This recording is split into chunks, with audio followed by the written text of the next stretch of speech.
మనకు అవకాశం ఇచ్చారండి. ఇప్పుడు మళ్ళీ మొత్తం 7 ఎకరాలు తీసుకున్నారు ఈ సంవత్సరానికి. 7 ఎకరాల్లో 4 ఎకరాలు మిరప, 3 ఎకరాలు ఏ పంట వేయాలనేది క్వశ్చన్ మార్క్తో ఉన్నారు. వేసే 4 ఎకరాలు ఇప్పుడు ఈ సంవత్సరం వేసే 4 ఎకరాలకి ఆప్షన్ మనకే ఇచ్చారు. సో ఏ వెరైటీ వేయాలని. సో నేను కూడా సాయిల్ చూద్దామన్నా మళ్ళీ ఒకసారి. అంటే పోయిన సంవత్సరం వేసిన ఈ కందికి ఇప్పుడు కొత్తగా కౌలుకు తీసుకున్నారు, పక్కనే దగ్గర ఉంటాయి. అవి కూడా చూసి చెప్తా అని చెప్పాను. సో వాటిలో మేజర్గా మన అన్నగారికి తెలుసు పైరోబీ9 ఫీల్డ్ కూడా ఇచ్చాడు.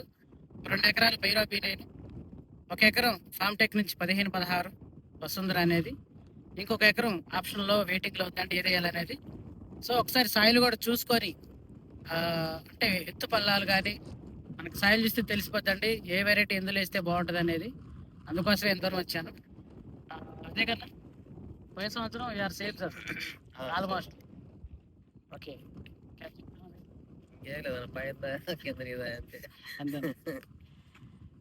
గడిచిపోయినట్టే.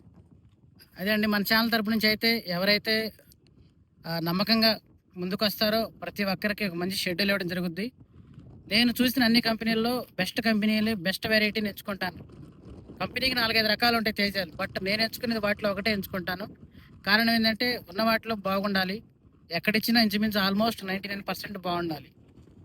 అందుకోసమే నా ప్రయత్నం చేస్తూ ఉన్నాను. మీకు కూడా అయితే నేను చెప్తున్నాను, మనకు అవకాశం ఇస్తే ఖచ్చితంగా మంచి వెరైటీలు సెలెక్ట్ చేస్తాను. చేసిన తర్వాత షెడ్యూల్ కంటిన్యూగా ఉంటుంది మన సుధాకర్ గారికి ఇచ్చినట్టు. ఆ షెడ్యూల్తో పాటు మీరు ఈజీగా సేఫ్ జోన్లో ఉంటారు. ఇదండి. సో ఒకసారి సాయిల్ కూడా చూద్దాం.